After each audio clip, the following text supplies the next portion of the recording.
Hey, my name's Christian, and I'm going to be giving a brief overview of witness examination. I've previously done a few internal and intervarsity WitExes, and I went on behalf of USyd to ULSA. Hi, my name's Arasa, and I was a 2021 runner-up of the ULSA witness examination competition. Witness examination was actually one of my first competitions at law school, and I think it's one of the more accessible ones in the sense that it doesn't require a huge knowledge of the law, and is more based around your ability to convincingly make a case to a judge, as well as be adaptable and think fast on your feet. I also think the statements in WitEx tend to be a little spicy, so it means it's one of the more entertaining and fun competitions to be in. With regard to the structure of the competition, anyone who's done mock trial might be familiar with it, but there are 4 sections.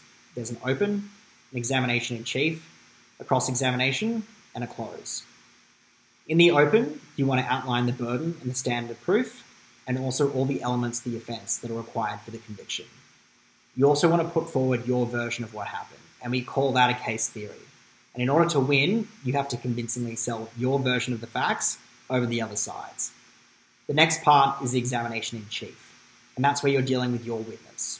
There, you want to bring out all the friendly testimony and adduce all the facts that are important to your case. The next part is the cross-examination, and that's where you're dealing with the other side's witness. There, you want to highlight the implausibility of their story and also cast doubt over the credibility of that witness. It is important to note, though, that whenever a witness is on the stand, competitors are free to make and argue objections, and that's the main feature of the competition. Your aim is to know how to respond to those objections when they're being made against you, and also know how to throw them so you can guard your witness and also stop the momentum of the other side when they're questioning theirs.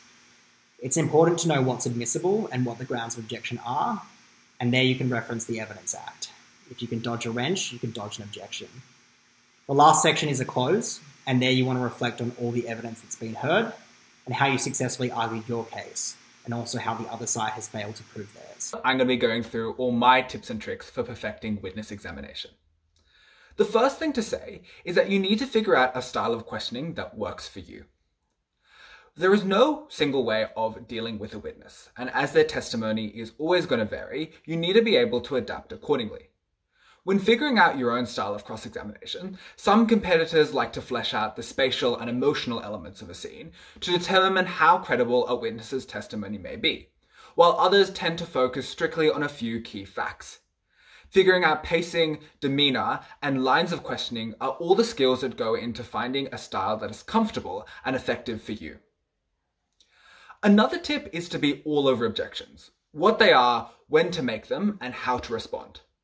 Objections can disrupt your opponent's flow, as well as stop damaging evidence from being admitted, which can really impress your judges.